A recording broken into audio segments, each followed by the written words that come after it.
a radiant summer morning in the countryside of Idaho, sunlight bathed the trees and fields in a warm golden glow. Birds chirped softly in the background as Marissa Ewing stood on her front porch with a coffee mug in hand.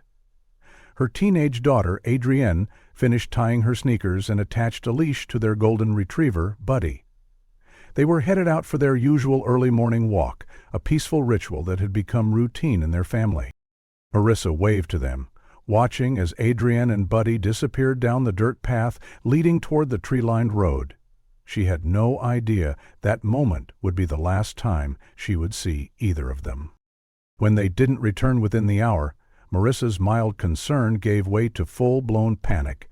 She called Adrienne's phone. No answer. Buddy's name echoed through the quiet neighborhood as she began searching on foot.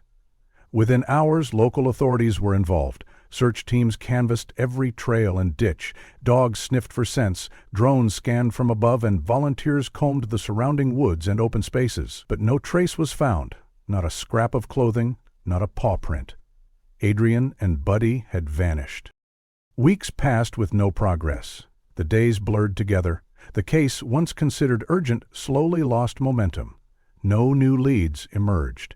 The volunteers faded, the headlines disappeared, and life around Marissa returned to normal. At least for everyone else. For her, time had stopped. A full year later, deep in the wilderness of the Coeur d'Alene National Forest, a hunter named Dale Morrison was tracking elk using a thermal drone. As he scanned the canopy and forest floor from above, something unusual appeared on his screen. A heat signature, small and still, nestled among the trees. At first glance, he assumed it was a wild animal, possibly a coyote. But something about its position seemed unnatural. He maneuvered the drone lower, adjusting the lens for clarity. That's when the shape came into focus. It was a dog, medium-sized, tied to a tree. Disturbed by the sight, Morrison immediately contacted the local sheriff's office and shared the coordinates and thermal footage. Authorities moved swiftly. A team was dispatched to the area, and within hours they located the animal, a golden retriever, matted, thin, but alive. Back in town, the shrill ring of a doorbell cut through the early morning stillness at the Ewing residence. Marissa, startled, wrapped her robe tightly and hurried to the door. Her heart pounded as she looked through the peephole and saw Detective Marcus Holbrook standing on her porch, his breath visible in the cool dawn air. Every surprise visit from law enforcement sent chills down her spine. She opened the door slowly. "Detective Holbrook, is there news?" she asked, voice trembling. "Mrs. Ewing, may I come in?" he said gently. "It's about your daughter's case." Marissa nodded and led him to the living room. Adrienne's school portrait still rested on the mantel, untouched since the day she disappeared. Holbrook sat across from her and took out a tablet. "Early this morning we received a call from a hunter," he explained. "He was tracking elk with a thermal drone when he spotted a heat signature. At first he thought it was a wild animal." He turned the screen toward her. Grainy thermal footage appeared. A medium-sized figure tethered to a tree. Marissa leaned closer. "Is that—" "We believe it's Buddy," Holbrook said. "The shape, the size, it matches. The hunter gave us the coordinates and we sent a team. We found him. He's alive." Tears filled Marissa's eyes. "Buddy? After all this time, where's Adrienne? Was she—" "We're deploying search teams immediately," Holbrook interrupted gently. "But the dog's condition, it's unusual. He's currently being treated at the Northern Idaho Emergency Veterinary Clinic. Would you like to go?" Without hesitation, Marissa agreed. They drove in silence, the road winding through thick trees and empty stretches of farmland. When they pulled into the clinic parking lot, she barely waited for the car to stop before hurrying inside. The receptionist, sensing the urgency, led her to the back. Inside an exam room, Dr. Sarah Chen stood beside a stainless steel table. Lying atop it was Buddy, sedated but unmistakably him. Marissa gasped. His golden fur was matted, his frame slimmer, but he was breathing. He was real. "Mrs. Ewing," Dr. Chen said kindly, "he's been sedated to help him stay calm while we assess him. But he's going to be okay." Marissa reached out, brushing her fingers along Buddy's back. He was warm to the touch. Alive. "How did he survive?" she asked. Dr. Chen frowned slightly. "That's the strange part. Despite signs of trauma, Buddy has clearly been fed. When we pumped his stomach, we found dry dog food, very recently consumed, likely in the last 12 hours. His weight isn't ideal, but it's not what we'd expect after a year lost in the wild. Someone's been caring for him." Marissa's eyes widened. "Someone kept him alive?" Detective Holbrook nodded. "That's what we're trying to figure out. Whoever had him took steps to care for him, while also keeping him hidden." Marissa noticed fresh rope burns around his neck, and her breath caught. She traced the marks, then looked at the collar, blue, plain, without tags. "This isn't his," she whispered. "Buddy wore a red leather collar, with his name and our phone number." Holbrook made a note. "That confirms it. Someone removed any identifying information. They didn't want him traced back to you." "But why keep him alive?" Marissa asked, voice breaking. "If someone took Adrienne, why feed her dog for a year, then tie him up in the forest?" "That's what we're going to find out," Holbrook said. "It could have been a panic decision. Maybe someone was forced to move or leave. Or it could be a message."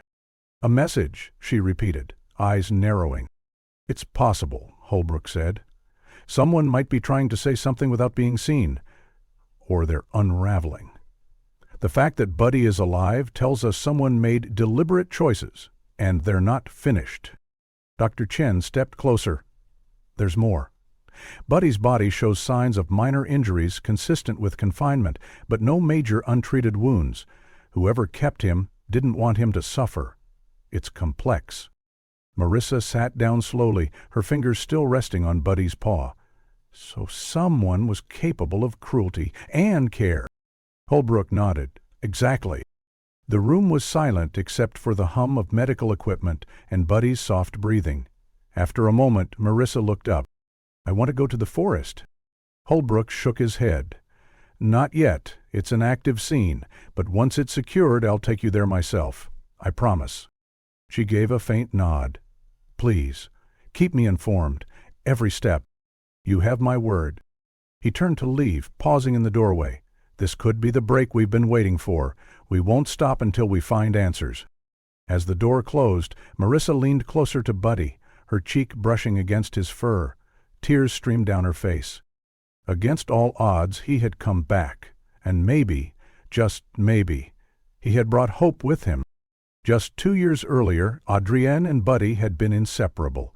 Every Saturday, without fail, they ventured out for their morning walks together, tracing familiar trails through their Idaho neighborhood and the wooded paths beyond. Marissa remembered watching them from the porch, her daughter's ponytail bouncing with each step, Buddy's golden tail wagging in time. No matter the weather, it had been their sacred routine, a time of connection and freedom. That bond had remained unbroken until one morning last July, the Saturday that changed everything. Adrienne and Buddy had gone out as usual, but that morning they never came home. Now, standing in the sterile veterinary clinic, Marissa stared at Buddy's sedated body. Each rise and fall of his chest was a small miracle. Her hand hovered above his fur, and for the first time in what felt like eternity, she dared to feel something she'd shut away. Hope. Raw, terrifying, and impossibly fragile hope. If someone had taken care of her daughter's dog for a year, could Adrienne still be out there too? Detective Holbrook stood beside her, speaking softly, as though afraid to shatter the moment. "Mrs. Ewing?" he said, glancing at Buddy. "This is the strongest lead we've had in a year. Someone made sure this dog stayed alive. That someone, whoever they are, knows what happened to Adrienne." Marissa couldn't tear her gaze from Buddy. That someone had fed him, protected him, even changed his collar to hide his identity. They had made deliberate choices. That couldn't be a coincidence. She stayed at the clinic as long as she was allowed, sitting quietly beside Buddy. When she finally returned home, mentally and emotionally drained, she barely had time to remove her coat when the phone rang. She almost didn't answer, but the caller ID caught her eye. Janet Morrison, principal of Lakeland High School. "Marissa," Janet said breathlessly. "I just heard from the police. They confirmed it's Adrienne's dog?" Marissa steadied her voice. "Yes, it's Buddy, but there's still no word on Adrienne." "We're not waiting," Janet replied. "The school staff is already organizing volunteer search parties. We'll sweep the forest where Buddy was found. We're pulling together teachers, parents, students. Everyone wants to help." Tears welled in Marissa's eyes. "Janet, thank you." "You don't have to thank me. Adrienne is one of ours, and we're going to bring her home." True to Janet's word, within half an hour, Marissa's quiet suburban home transformed into a hive of activity. Cars lined the curb. The living room and kitchen were filled with teachers, staff, and concerned parents. The kitchen table was now covered with topographical maps of the Coeur d'Alene National Forest. Volunteers set up a coffee station, arranged walkie-talkies, packed first aid kits, and formed task lists. Jim Rodriguez, the high school's head football coach, stood at the front of the room with a laser pointer in hand. He had taken charge with a natural command presence. "All right, folks," he said, voice carrying over the chatter. "We're splitting into teams of 6. Each team will be assigned a grid zone radiating out from the point where Buddy was found." He pointed to a red X on one of the maps. "That's about 15 miles northeast of town, near Bunko Road. We're looking at rough terrain. Dense underbrush, steep inclines, unpredictable weather. Stay alert, stay safe, and stay in communication." As the room buzzed with coordination, Marissa caught sight of someone standing apart from the rest. Mr. Tobias Chandler, Adrienne's AP biology teacher. He wore moisture-wicking clothing, brand-new hiking boots, and a high-performance backpack. Unlike the others, he looked like he'd been preparing for this for weeks. He approached Marissa with a kind expression. "Mrs. Ewing, I wanted to say how sorry I am. Adrienne is an exceptional student. We've all been deeply affected." Marissa nodded. "She really loved your class." Chandler's eyes lit up with genuine pride. "She was incredibly focused. I remember her staying after class, asking about pre-med prerequisites. She talked a lot about the University of Washington, said it was her dream, though she worried about being competitive." Marissa was surprised. "She said that to you?" "Often. She was under a lot of pressure, especially after the family changes." His tone softened, hinting at Marissa's divorce. She stiffened. Adrienne had never opened up to her teachers about that. Had she? Then Chandler stepped back and addressed the group. "I'd like to lead Search Team C. I've studied rescue procedures, printed topographical maps, and brought emergency supplies." He pulled out a GPS unit, signaling flares, water purification tablets, and blankets. Coach Rodriguez looked impressed. "That's serious prep, Tobias. Appreciate it." Chandler spread out his personal map. "The eastern quadrant has deep ravines and dense cover. It's not easy terrain. I think someone experienced should take that sector." Marissa stepped forward. "Where should I go?" Chandler looked up quickly. "You should be with Team A, heading north. That area is mostly logging roads, well-marked trails, safer footing." Coach Rodriguez chimed in. "He's right, Marissa. We don't want to risk injury. Team A's sector is more manageable."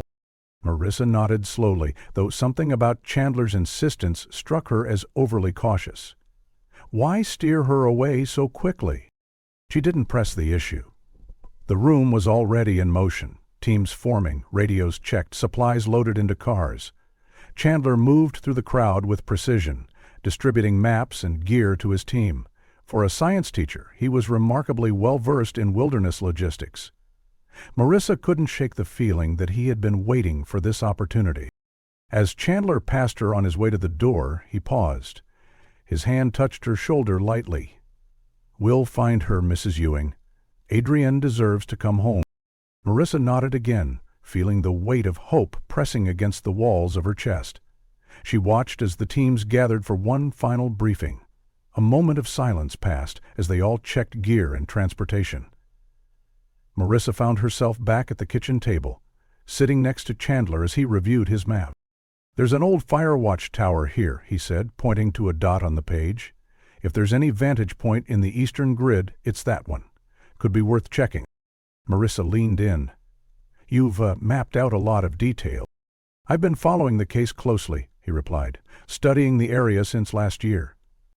His tone was calm, confident, but something behind his eyes unsettled her. She couldn't put her finger on it.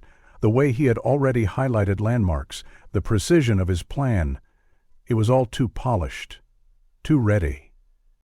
Still, she said nothing. For now, the goal was clear. Find Adrienne. Somewhere in those trees, in that vast and unforgiving forest, the truth waited. And with Buddy's return, the first piece of the mystery had begun to fall into place. "You know, Mrs. Ewing," Mr. Chandler began, his voice taking on a low, almost confiding tone as he leaned closer to the cluttered kitchen table. "I've been thinking a lot about the conversations I had with Adrienne over the past year. There might be certain places she mentioned. Spots that could help us narrow the search." Marissa turned to him, heart quickening. "What kind of conversations?" "She often talked about her academic goals," he said, his fingers tracing invisible lines across the map in front of him. "She was very focused, deeply anxious about getting into a good pre-med program." He leaned back in his chair, folding his hands like someone about to deliver a sermon. "She specifically mentioned how afraid she was of disappointing you, especially after your husband left." Marissa's breath caught. The divorce had been final for 3 years. Adrienne had never really opened up about it, not directly. She'd been stoic, composed. "She said that?" "Oh, yes," Chandler said, nodding gravely. "She told me she felt like she had to be perfect to make up for the upheaval. She'd say things like, 'Mom's been through so much, I can't let her down,' and 'What if I'm not smart enough for medical school?' Her perfectionism was a heavy burden." Mrs. Patterson, the English teacher, shifted in her chair. "That surprises me. Adrienne always seemed so confident in class." "She opened up more during our one-on-one tutoring sessions," Chandler replied. "It's common for students to reveal themselves more in private settings." "I'm really grateful for those sessions," Marissa said, touching his arm briefly. "Her grades improved so much, from B's to solid A's. Those Monday and Wednesday meetings made a big difference." Chandler blinked. "Actually, we met Tuesdays and Thursdays. I remember because those were my official tutoring days." Marissa frowned. "I'm sure it was Mondays and Wednesdays. I had hospital shifts those nights and always made sure to leave dinner for her." "Memory can be tricky under stress," Chandler said, his smile tightening. "But Adrienne preferred the science prep room over the library. She said it was quieter, more private." Coach Rodriguez, checking his own map, looked up. "Isn't that room usually locked?" "I made an exception," Chandler replied. Adrienne was incredibly dedicated. She even helped organize lab supplies while we studied. Kinesthetic learning helped her retain material. She stayed late quite often, sometimes until 5 or 6, especially before major tests. There was a fondness to his voice that unsettled Marissa. The way he spoke about Adrienne, it was too familiar, too intimate. "How often were these late sessions?" she asked. "Oh, regularly," he answered, as if the question didn't register any alarm. She was determined. I told her with her natural intelligence and my guidance, she could do anything. Huh. As he reached for his map again, his phone buzzed on the table. A text preview lit up the screen. Marissa glanced down before he could react. "Stick to the plan." Chandler's hand shot out, flipping the phone over with swift precision. "Probably another teacher checking in," he said too quickly, voice pitched a notch higher than before. Mrs. Patterson raised an eyebrow. "Aren't you going to answer? Might be important." No, Chandler said, waving it off. "Nothing urgent." Marissa studied him closely now. His hands, once steady, now trembled slightly as he pointed to trails and sectors on the map. The earlier confidence had slipped, revealing cracks beneath the polished surface. Something wasn't right. The inconsistencies, the overly detailed knowledge of Adrienne's emotional struggles, the discrepancy about the tutoring schedule, the late-night sessions in an off-limits room, and now a cryptic text. One item alone might be dismissed, but together? "Mr. Chandler," Marissa asked carefully, "did Adrienne ever mention a favorite trail or place in the forest, somewhere she liked to hike?" His eyes flicked to hers, a hesitation, a flicker of something she couldn't quite name. Fear? Calculation? "No," he said too quickly. "She wasn't much for hiking, preferred studying indoors." That was a lie.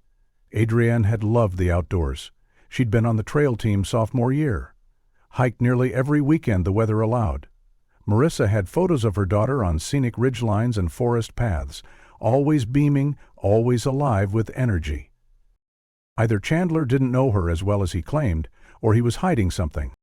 Outside the window, volunteers were loading equipment into vehicles, preparing for the search. Chandler moved through the group with practiced precision, handing out walkie-talkies, checking packs, and assigning grid sections. Too smooth, too ready. For a high school teacher, he seemed oddly prepared for wilderness coordination. Marissa's thoughts were a whirlwind of instinct and dread. She excused herself quietly and slipped upstairs to Adrienne's room, seeking clarity, anything that might confirm or disprove what her gut was screaming. The room was just as Adrienne had left it, immaculate, untouched, a world frozen in time. Her purple comforter lay neatly atop the bed, her posters meticulously pinned, her desk orderly, filled with pens, textbooks, and sticky notes. Marissa's eyes scanned the shelves and landed on a small, leather-bound journal tucked beside a stack of college brochures. She picked it up slowly, opened the cover, and began to read. The handwriting was unmistakably Adrienne's, slanted and neat, just as she remembered. The first few pages were filled with study notes and biology terms, but as she flipped deeper, the tone shifted. Tuesday, April 4th. Mr. Chandler says I overthink. He says pressure helps me focus. Maybe he's right. I want to get into UW so badly. Marissa kept reading, her pulse rising with each line. May 11th. Stayed after again. He said I could use the prep room whenever I need. It's quiet, but he watches me. Not sure how I feel about it. June 19th. Told him I was thinking of canceling tutoring this weekend. He didn't like that. Said I owed it to him. Said no one would understand what we have. A lump formed in her throat. July 7th. I'm scared. He got angry again. Told me if I say anything I'd regret it. I think I need to get away, just for a bit, think things through. Figure it out on my own. The journal fell to the floor. Marissa stared blankly, her mind catching up to the unthinkable. Adrienne had been afraid, trapped. Chandler hadn't just been a teacher, he had become something darker, something dangerous. And now he was preparing to lead a search into the very woods Adrienne had disappeared into. Marissa raced downstairs, journal in hand, her breath coming fast and shallow. Through the open front door she saw Chandler near the lead vehicle, adjusting his pack, speaking to his team with confident authority. Their eyes met for a brief instant. This time, the flicker in his gaze was unmistakable. She turned and sprinted toward Detective Holbrook's parked cruiser.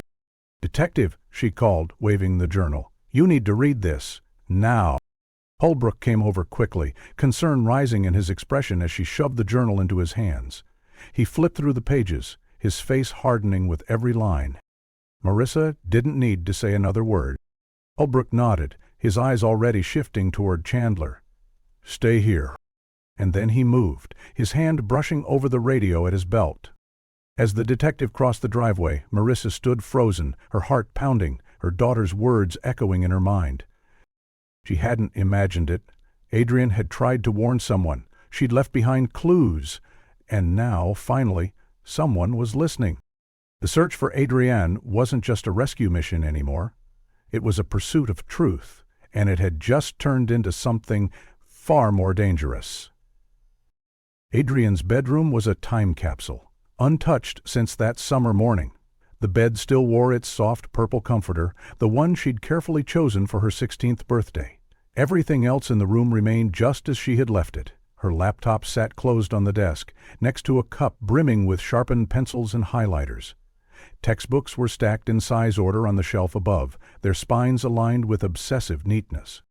Marissa crossed the room and opened the top drawer of Adrienne's desk. Inside was the academic planner she remembered her daughter using religiously. It was a thick, spiral-bound book with a floral cover, the kind that offered monthly overviews alongside detailed weekly pages. Adrienne's handwriting, sharp and tidy, filled every inch in different colored pens, each shade representing a different subject or activity. The organization had been her anchor, a trait inherited from her father. She flipped back to the start of the school year, searching for tutoring records. September's calendar came into view. There, in blue ink on the second Monday, was a note.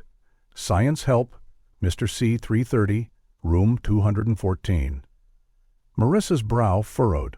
Chandler had claimed their sessions were held on Tuesdays and Thursdays, but here it was, Monday. And 2 weeks later, another entry, Monday again. In early October, a Wednesday session with Mr. C has a meeting, rescheduled to Friday. The pattern was erratic, not regular. Sessions were often moved, canceled, or replaced. Marissa's hands trembled as she turned the pages. According to the planner, the tutoring had grown more frequent in October, and that's when Adrienne's biology grade made a sudden leap from a B to a solid A. By November, she was scoring perfectly across the board. At first, that would have seemed like progress, but now, knowing what she knew, Marissa's unease deepened. She turned to the October weekly pages. In the margins, Adrienne had begun writing small, personal notes in purple ink, her favorite color. These weren't academic reminders. They were something else entirely. October 15th. Mr. C says I'm special, different from other students. October 22. Earned my A today. Mr. C is so proud. The phrasing made Marissa's stomach churn. Earned what? What did he make her believe she had to give in return? November's pages were worse. Several lunch periods were marked with notes like Science Prep Room, Organizing Supplies. The times didn't align with the standard lunch period at Lakeland High, which was exactly 30 minutes. Adrienne had recorded sessions lasting 45 to 50 minutes, and on one date she added, "Late to English, Mr. C wrote me a pass." Marissa's hands were visibly shaking now. November 18th contained a line that sent ice down her spine. Mr. C gave me the pink bracelet today for being his best student. So pretty. He said not to show Mom. Other kids might be jealous. Our special secret. A pink bracelet? Marissa had never seen it. Adrienne hadn't worn any jewelry like that. Why hide it? She flipped forward quickly, scanning pages. December 3. Mr. C let me use his personal laptop during lunch. He trusts me. December 10th. Found our secret study spot today. Mr. C says it's just for his special students. I had to promise not to tell anyone, not even Jess. Jess, Adrienne's best friend since middle school. They told each other everything, or at least that's what Marissa had believed. Then came December 15. The entire note section for the day was filled. Mr. C explained why our tutoring is different from what other kids get. He says I have potential that needs special nurturing, away from the mediocre masses. The secret study spot is perfect. No interruptions, no jealous eyes watching. He said by senior year I'll be so far ahead that getting into UW will be easy. Mom will be so proud. Just have to keep our methods private. Mr. C says people wouldn't understand how special our connection is. Marissa sank down onto Adrienne's bed, clutching the planner. The language, the secrecy, the isolated locations. The grooming wasn't just suspected now. It was laid bare on the page, spelled out in her daughter's own hand. She felt like vomiting. How had she missed it? How had the school missed it? The signs had been there. Tiny inconsistencies, changes in behavior, grades improving rapidly, excuses for staying late. She had wanted to believe it was just motivation, dedication. Instead, it had been manipulation. Through the bedroom window, she could hear the commotion of volunteers gathering outside. Car doors slammed, voices exchanged final instructions, and above them all, she heard Chandler's calm, commanding voice directing his team, Team C, toward the northeast quadrant of the forest. The very area he had deliberately steered Marissa away from earlier that morning. She stood quickly, a decision firming in her gut. Should she call Detective Holbrook? Was this enough? Would they believe a mother over a respected teacher? The entries weren't overtly criminal, but they were suggestive, deeply disturbing. And if she was right? If Chandler had groomed Adrienne, if he'd isolated her, lied to her, possibly coerced her, what did that mean about her disappearance? Downstairs, engines roared to life. The search teams were leaving. Marissa tucked the planner inside her jacket and hurried to the front door. She spotted Team A gathering beside Coach Rodriguez's SUV. Mrs. Patterson waved her over. "We're about ready to head out, Mrs. Ewing." "I'll be right there," Marissa called, detouring toward her own car parked down the driveway. She climbed inside her Toyota Camry and started the engine. Through her rearview mirror, she watched Chandler climb into his silver Honda Accord. He appeared relaxed, composed, like a man fully in control of the narrative. She kept her gaze trained on Chandler's car as it rolled out of the driveway, his taillights briefly flickering red before disappearing down the street. Her fingers tightened around the steering wheel. Her thoughts felt sharp now, honed by the fear she hadn't allowed herself to feel until it was too late. What if Adrian had tried to tell her in her own way, through those journal entries, through the planner, through her sudden silence about tutoring? Marissa remembered nights Adrian came home pale and withdrawn. She had chalked it up to stress, a hard test, an intense class. She had never once suspected that behind her daughter's quiet determination was a teacher who had crossed lines, subtly, persistently. Every word in that planner had been a cry for help disguised as self-discipline. Every special session, every gift was passed off as encouragement, every whispered promise was wrapped in pressure. Chandler hadn't just manipulated her daughter, he had rewritten the boundaries of what Adrienne believed was acceptable. And now, that man was leading a search team into the forest. If Chandler had something to do with Adrienne's disappearance, if he knew where she was, dead or alive, then his presence in those woods wasn't about helping. It was about hiding. The pieces fell together in her mind like jagged glass. His insistence that she stay out of the eastern quadrant, his precise, over-prepared maps, his manipulative charm, and that chilling, too familiar tone when he spoke about her daughter, as if Adrienne had belonged to him. No, she couldn't allow him to reach those woods without oversight, without consequence. Marissa yanked her gear shift into drive and made a sharp turn out of the driveway, her tires crunching over gravel. She grabbed her phone from the center console and hit the speed dial for Detective Holbrook. "Ewing," he answered on the second ring. "Everything okay?" "No," she said breathlessly. "You need to stop Team C from going anywhere near that forest. I found Adrienne's planner." Planner? It's all in there. Notes, times, sessions that don't match Chandler's story, mentions of gifts, secret meetings, and things he told her not to share with me. It's grooming, Detective, and worse. "Where are you?" "Following his car. He's headed northeast, exactly where Buddy was found." "I'm on it. Do not approach him yourself. Stay in your car. Backup is en route." Marissa ended the call, her heart pounding. If there was even a chance Adrienne had left a trail behind, she was going to make sure it was finally followed. As Marissa turned out of her driveway and onto the quiet neighborhood street, her heart was already pounding. Her fingers gripped the steering wheel tightly, than necessary. She maintained a cautious distance behind Mr. Chandler's silver Honda, her gaze locked on his vehicle through the afternoon glare.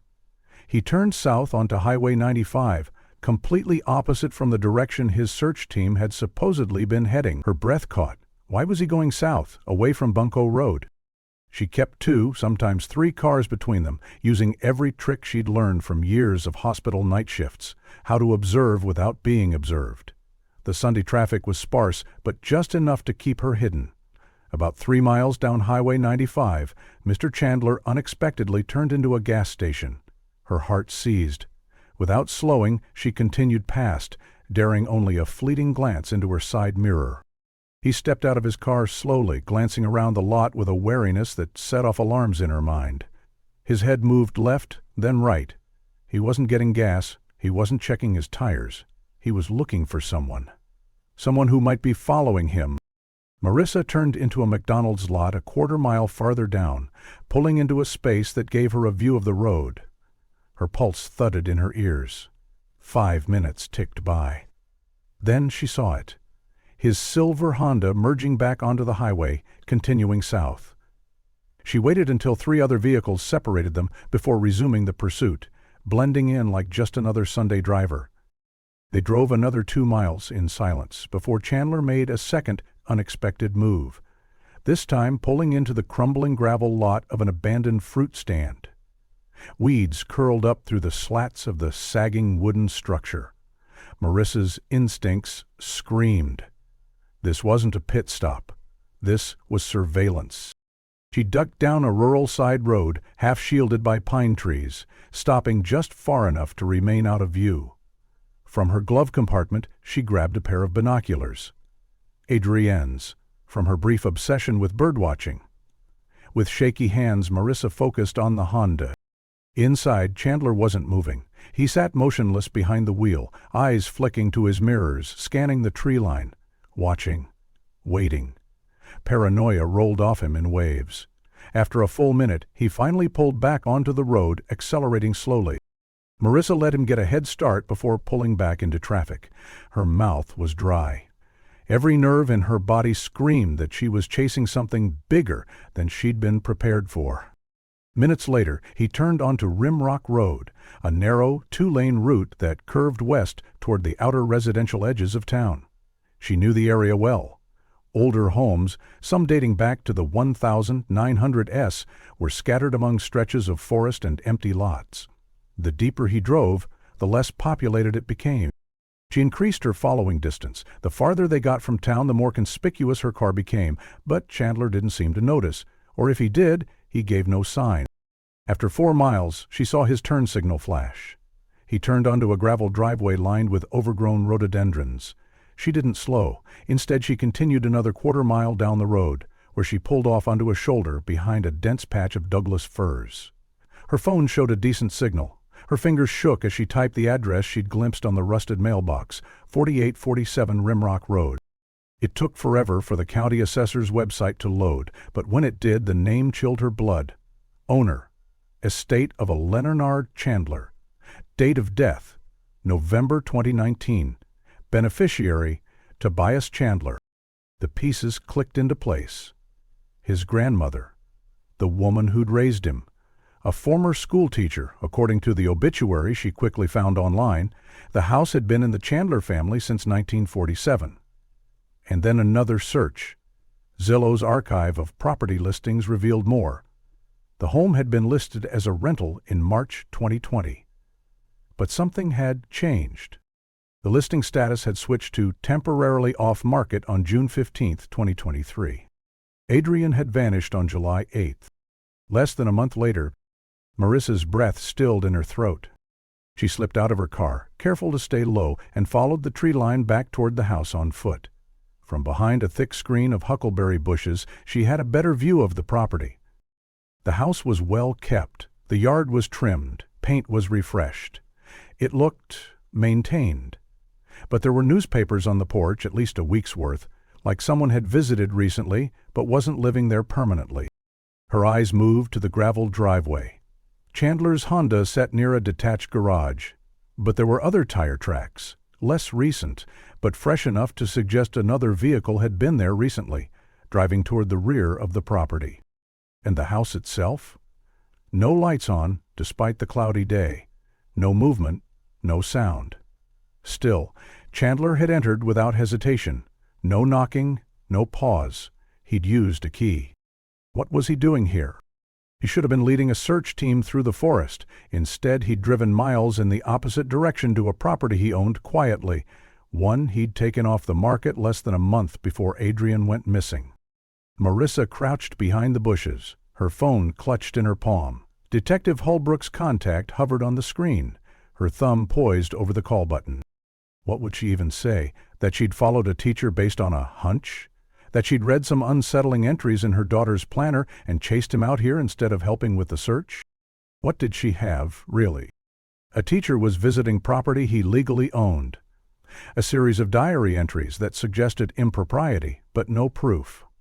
A mother's fear, a gut feeling. Would that be enough? Would the police even take it seriously? And yet, if she was wrong, she'd risk her credibility. She'd look unhinged. But if she was right, if Adrienne had been brought here, hidden here, then one wrong call could tip Chandler off, and Adrienne might never be found. She switched off the ignition and sat in silence, her breath fogging up the window slightly as the temperature inside the car cooled. Every muscle in her body was coiled tight. She stared at the house in the distance, watching for any flicker of movement. Nothing. Not even a curtain twitch. Her mind spun in circles. What was Chandler doing there? Hiding something? Destroying evidence? Or worse, was Adrian inside? That thought nearly broke her. The idea that her daughter could be somewhere in that house, or had once been, filled her with a dread so thick she thought it might choke her. She clutched Adrian's planner to her chest, the physical proof that something had been deeply wrong. But now she needed more than half of the diary entries and erratic driving patterns. She needed something concrete. Marissa reached into her glove compartment and retrieved a small notebook, one she used for hospital shift notes. She began jotting details: time of Chandler's arrival, his vehicle description, license plate number, visible features of the property, other tire tracks. She took a photo of the mailbox and the porch newspapers, with her phone zoomed all the way in. She recorded a voice memo describing everything she'd observed, and her hands still shook, but her mind was clearing. Methodical. Purposeful. The way she was trained to be in the ER. Calm under pressure. She ran a quick online search again. Any missing persons reports in the area, any reports of strange activity or complaints linked to this address. Nothing recent. Just that off-market listing and the grandmother's obituary.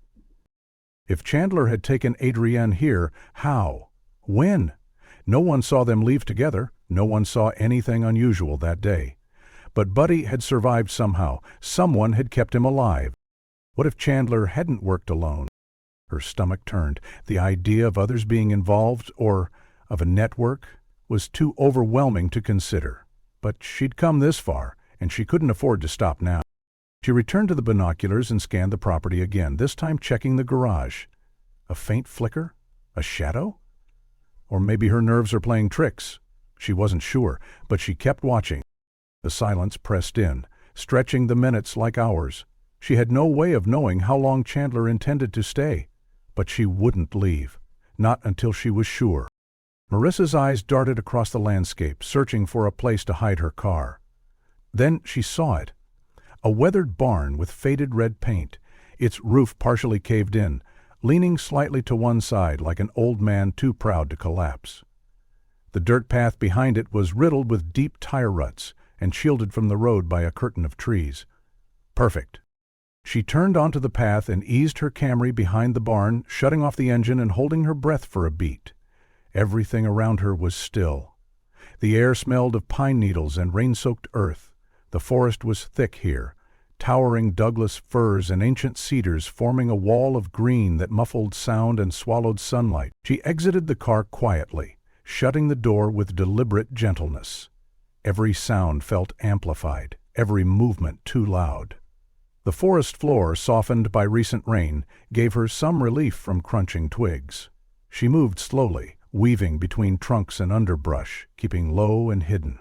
The further she went, the more surreal it all became. From this angle, the Chandler property revealed secrets invisible from the front.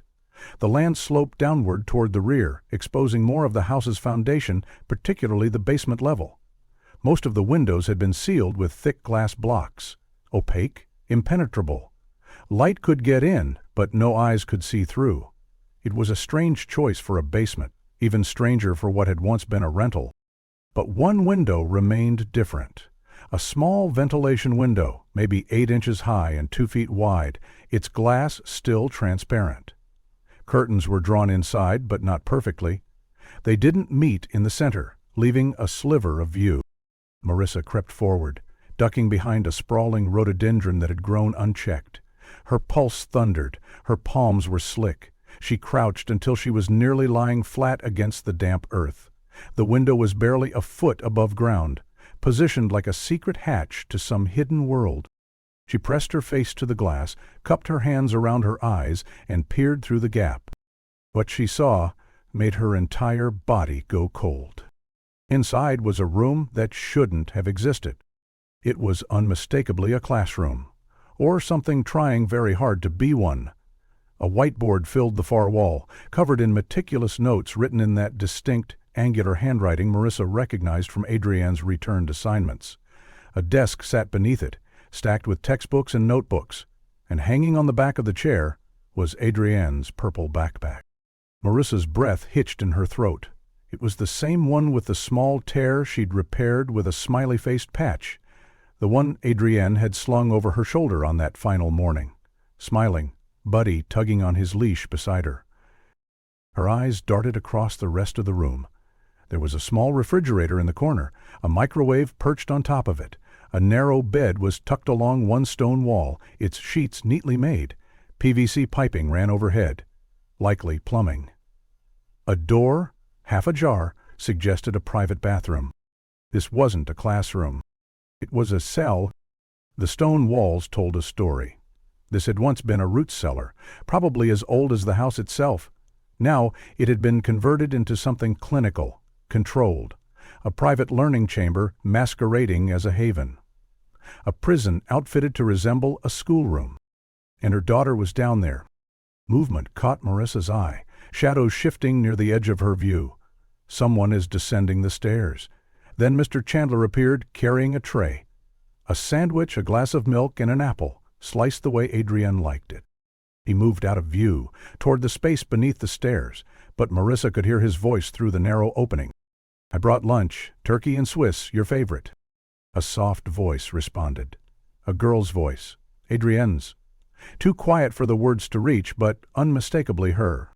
Chandler's tone lowered into that confidential murmur he used so often. "Your mother still hasn't figured it out, but we need to be more careful now. They found the dog." Another response. Longer, not panicked, resigned, like a conversation repeated too many times. "I know you miss him," Chandler said gently, "but it was necessary. We couldn't let him lead them here too soon. Everything I do is for you, for what we're building together." Another soft reply. A few words reached Marissa. "Mom won't... the assignments..." "She'll understand eventually," Chandler said. "When you graduate with honors, when you walk into your first day of med school, she'll see this was the right path. That traditional school was holding you back. This is better." Marissa's hand clamped over her mouth, stifling a sob. Her daughter was alive, but trapped in a delusion crafted by a man who believed he was her savior. She stared, trembling, unable to look away. Every instinct told her to act now, to crash through that door and pull her daughter to safety. But she forced herself to think, to survive. She had proof now, real, undeniable proof. Adrienne's backpack, her voice, the setup, the conversation. The man delivering meals is like a caretaker in a twisted sanctuary. Marissa backed away slowly, still crouching, her eyes never leaving the basement window. She crept back through the rhododendrons and behind the HVAC unit at the side of the house. It gave off a gentle hum, masking the small noises of her movement. She crouched low and pulled out her phone. Her hands trembled so hard she nearly dropped them. She tapped 911 and pressed the phone to her ear, heart beating so loudly it drowned out everything else. 911, what's your emergency? The dispatcher's voice was calm, clinical, so at odds with the storm surging inside her. This is Marissa Ewing, she whispered, voice hoarse. My daughter Adrienne's been missing for a year. I just found her. She's alive. She's being held in the basement of a house at 4847 Rimrock Road by a man named Tobias Chandler, her biology teacher. Silence on the line for a half-second. Then, Ma'am, are you in immediate danger? No, she replied quickly, glancing at the house. But he is armed with manipulation, and I don't know what he'll do if he realizes she's been found. We're dispatching officers now, the voice responded firmly. Can you remain on the line? Marissa nodded, though the dispatcher couldn't see. Yes, I'm hidden behind the house. I'm watching the back door. He hasn't come out yet. She crouched lower, adrenaline sharpening every sense, every sound. Her daughter was just feet away, so close, so heartbreakingly close. And this time, she wasn't going to let her slip away. I need you to speak louder, the dispatcher said steadily, her voice calm yet insistent. Did you say you can see your missing daughter? Marissa huddled against the metal frame of the HVAC unit behind Chandler's house, the vibrations buzzing up her back. Her heart pounded so loudly it seemed to echo off the siding. "Yes," she whispered, breathless. "She's downstairs, in the basement. I saw her backpack. Heard him talking to her. The address is 4847 Rimrock Road. Please, hurry." The dispatcher, Bethany Cole, her badge would later show, was already typing rapidly, dispatching officers. Marissa spelled out the street name again, Rimrock. As she shifted slightly to keep low, her foot landed on something fragile. A sharp crack echoed across the yard. She glanced down. A solar-powered garden light, now smashed beneath her shoe, jagged plastic and glass strewn across the ground. The back door crashed open. Tobias Chandler stood in the doorway, fury etched deep into every line of his face. The calm, composed teacher was gone. His voice exploded through the air. "I know you're out there," he shouted, scanning the yard. "Marissa, you followed me? Couldn't just trust I was doing everything to find her?" Marissa bolted, gripping the phone. The dispatcher was still speaking, asking for her location, but her only answer was a desperate cry. "Rimrock Road, 4847. He's after me." Her foot caught on a root hidden beneath the underbrush. She crashed to the ground, her phone flying from her grip. She reached for it, but Chandler was already upon her. He snatched the phone and flung it toward the side of the house. It exploded into shards. "You don't understand," he screamed. "You never did. Adrian needed more, needed real education, not your pressure. Or that school's mediocrity." Marissa stumbled upright and ran, crashing through foliage, her legs driving her forward with panic-fueled speed. Branches lashed her arms and face as Chandler thundered after her. "I gave her what you never could," he yelled behind her. "Focus, attention. She's thriving with me. She's finally who she's meant to be." The barn came into view, faded red paint, sagging roof, and beyond it, her Camry, gleaming in the sun like salvation. 50 feet. 30. 20. She hurled herself toward the door, keys shaking in her hand.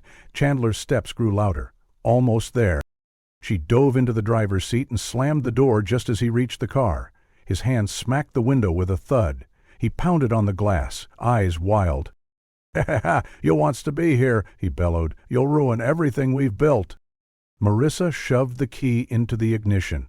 The engine roared to life. She yanked the car into reverse, gravel spraying as she backed away from him. She didn't look to see where he went. She turned the wheel sharply and tore onto Rimrock Road, tires shrieking.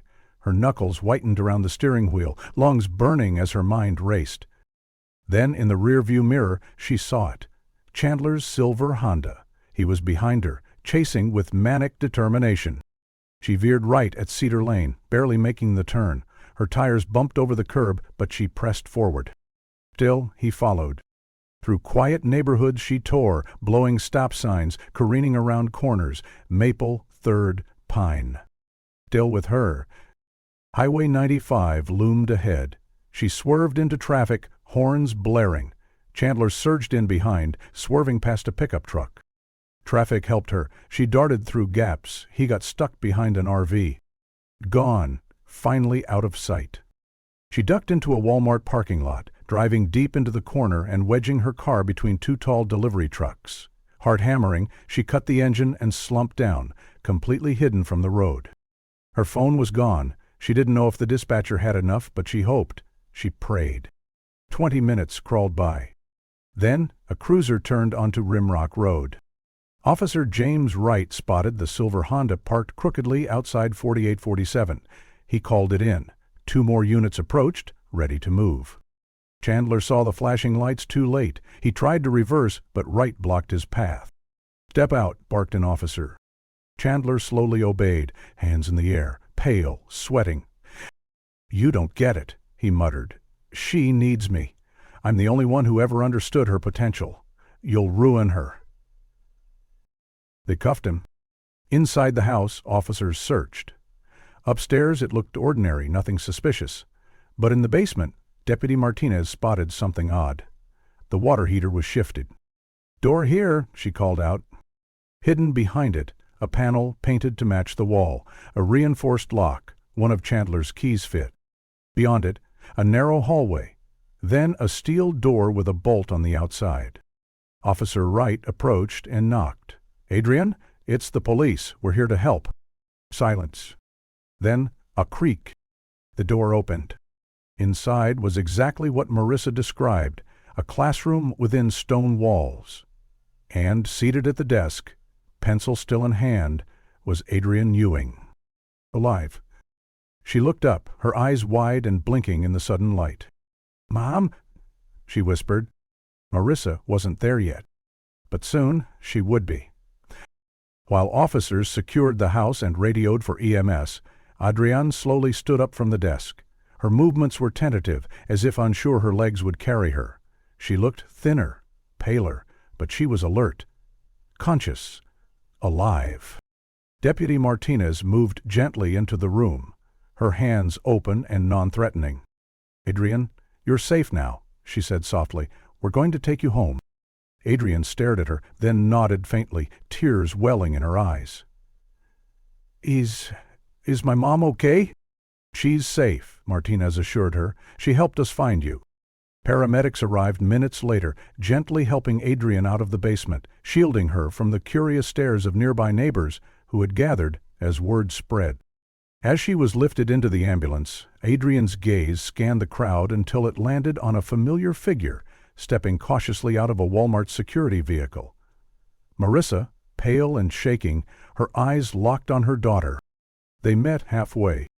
Adrienne burst into sobs as her mother pulled her into a trembling embrace, cradling her as if she'd never let go again. "I'm so sorry," Adrienne whispered. "No, baby, no. I'm the one who's sorry," Marissa said, her voice breaking. "I'm here now. You're safe." The flashing lights of patrol cars reflected in her tearful eyes as Chandler, still shouting about potential and greatness, was loaded into a cruiser. The door slammed shut behind him. Everything he'd tried to build, his twisted fantasy, was over. Adrienne was going home, and Marissa would never stop fighting for her again. Later that evening, as dusk settled over the Idaho town, news of Adrian's recovery spread quickly. Reporters gathered outside the sheriff's department, cameras poised, while a few concerned parents lit candles at Lakeland High School's front gate. Inside the hospital, Adrienne underwent thorough evaluations. Though malnourished, she was stable. Her mental state, though fragile, showed strength. She answered questions clearly, even when recounting how long she had been hidden. "He said it was temporary," she told a nurse, "that I was special, that the world wouldn't understand." Marissa sat by her bedside, holding her daughter's hand. The planner, the secrecy, it all added up. The shock was immense, but Adrian was here, safe. In another part of the hospital, Detective Holbrook spoke briefly to reporters. "Adrian Ewing has been located and recovered. The suspect is in custody. Our investigation continues." But the real recovery was only beginning. Adrienne had endured the unimaginable. Marissa, once paralyzed by grief, had uncovered the truth through sheer determination.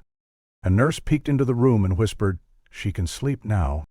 Yes, she could. For the first time in 12 long months, Adrienne Ewing could finally rest.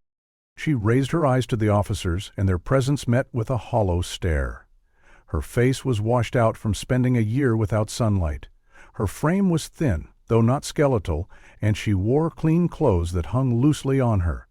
In her grasp was a notebook, filled page after page with tidy, uniform handwriting. "I need to finish my assignment," she murmured, her voice rough from lack of use. "Mr. C says if I don't keep my GPA flawless, I won't get into college. I've got a test tomorrow on cellular mitosis."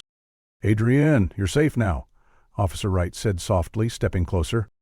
"Home?" she repeated, her face etched with uncertainty, tinged with fear. "But I have work, 3 chapters to read, 2 lab reports to finish. Mr. C told me that if I fall behind, I'll never catch up. The others are already ahead." Deputy Martinez blinked rapidly, trying to hold back tears as she watched the girl cling to the notebook like it was her salvation. Each page was filled with painstaking schoolwork, months of effort from a teenager who believed perfect grades could buy her release, unaware that the man who took her would never be satisfied by A's alone. "We'll make sure your schoolwork is protected," Officer Wright reassured her, gently easing the notebook from her hands. "But right now, you need to see your mom. She's never stopped searching for you." The sterile brightness of Sinai Health Hospital felt jarring after the root cellar's gloom. Adrienne sat on an exam bed, her fragile figure almost lost in the folds of a hospital gown, as nurses drew blood and checked her vitals.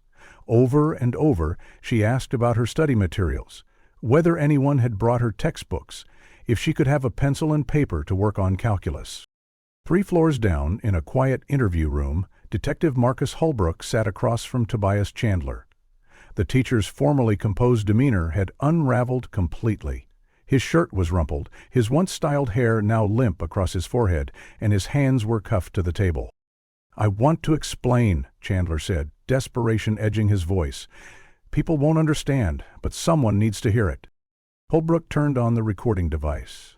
"Go ahead, Mr. Chandler," he signaled to Chandler. "I noticed Adrienne the moment she walked into my freshman biology class 3 years ago," Chandler began, eyes distant. "She stood out.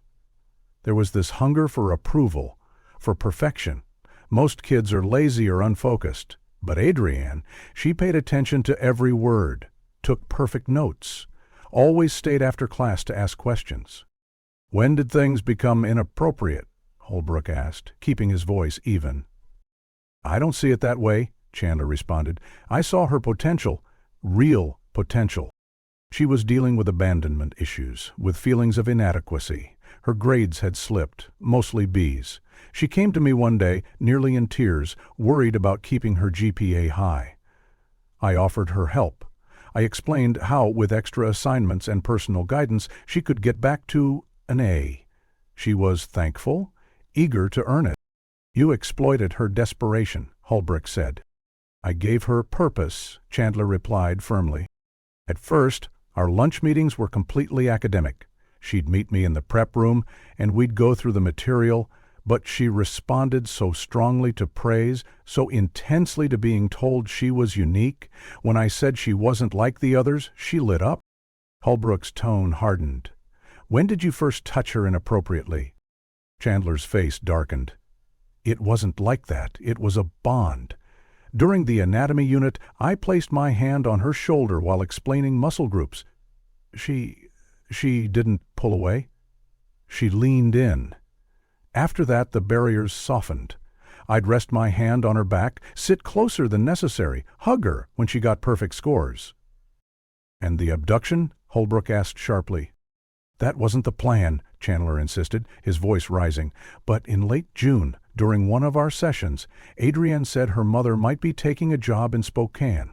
They would move before her senior year. I couldn't let that happen. She was nearly perfect. If they moved, it would all be lost. She'd be back in a system that didn't understand her." He described, in chilling detail, the work he'd done on his grandmother's old root cellar, how he spent 3 months soundproofing it, installing ventilation, buying a portable toilet that wouldn't raise suspicion, and fitting it with a microwave, mini-fridge, and school supplies. "I told the neighbors I was fixing up the basement to rent as a studio," he said. "They believed me.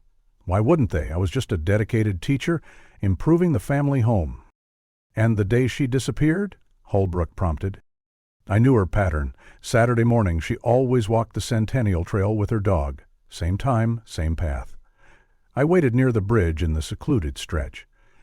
The chloroform was left over from old lab supplies, stuff the school should have thrown out years ago. She didn't feel anything. When she came to, she was already in her new learning space." "And the dog?" "I needed a diversion," Chandler admitted. "That spot in the woods, I'd scouted it weeks earlier. It was isolated but not too far. I tied the dog up there so it would eventually be found. It bought me time. But someone was bound to find the dog eventually, and when that happened, it would steer all attention and effort away from the real location. I kept returning every few days to make sure he had food, keeping him alive just long enough. A dead dog would have brought everything to a close. Hope extinguished, search operations ended. But a living dog? That kept the investigation alive, diverted attention, and prolonged the illusion that Adrienne might be somewhere else entirely. All the while, resources were being poured in the wrong direction, far from the truth. 2 floors above, inside a softly lit room designed to look more like a child's bedroom than a clinical interview space, Dr. Patricia Vance sat calmly across from Adrienne. The forensic interviewer had a soothing tone and gentle demeanor, doing everything she could to make the girl feel safe. Behind a pane of one-way glass, Marissa stood silently watching, her face streaked with tears, hands pressed together in prayer-like desperation, as her daughter recounted the past year in a monotone voice stripped of emotion. "Mr. C explained everything on the very first day," Adrienne said, her eyes locked on her own hands, never lifting them. "He told me Mom was relieved that I was gone, that now she didn't have to worry about being judged for dating, that she could save money without paying for my college. He showed me an article online about teenage runaways and said that's what I'd be labeled. Not missing, not abducted, just another kid who ran away from home." Dr. Vance leaned forward slightly, her voice gentle but precise. "And how did that make you feel?" Adrienne paused, her brows knitting together in a flicker of emotion. "At first, I felt hurt, but then I was grateful. Mr. C said he was the only person who truly believed in my education and my future, that he was risking everything to give me one-on-one teaching, no distractions, no bad teachers like I had at school. He said this way I could finally be everything I was meant to be." She began to describe her days with eerie detachment, as though she were reading from a script. "I'd wake up at 6 every morning. He brought breakfast, cereal or toast, sometimes a banana. Math class was from 7 to 9, then science until lunchtime. In the afternoon I did history and English. After dinner I had time for SAT prep and worked on college entrance essays." "He graded everything," Adrienne continued, her tone never wavering. "Every assignment. He left detailed feedback. He praised me when I got things right and said he was disappointed when I missed even one question. If I got all A's for a month, he'd reward me. That's when I got the pink bracelet. New books if I went above and beyond. More variety in meals for perfect scores. If I wrote an amazing essay, he would let me use his laptop for 15 minutes. He always watched, though, always stayed in the room." Dr. Vance waited a few seconds before asking the next question. "Did you ever try to leave?" Adrienne blinked, her face genuinely puzzled. "Why would I? I was a runaway. Mom didn't want me anymore. I was behind on everything. If I'd left, I'd be a failure. Mr. C said he was getting me ready for success. If I went back out there," she motioned vaguely toward the windowless walls, "I'd just fall behind again. I'd ruin everything we worked for." Later, Dr. Helena Morrison, the hospital's trauma specialist, sat down with Marissa to explain what had happened to her daughter's mind. Adrienne had developed an intense form of Stockholm Syndrome. A year of total isolation with no other human contact, combined with relentless psychological manipulation, had rewired how she saw the world. She didn't think she'd been kidnapped. She thought she'd been saved from mediocrity, from loneliness, from failure.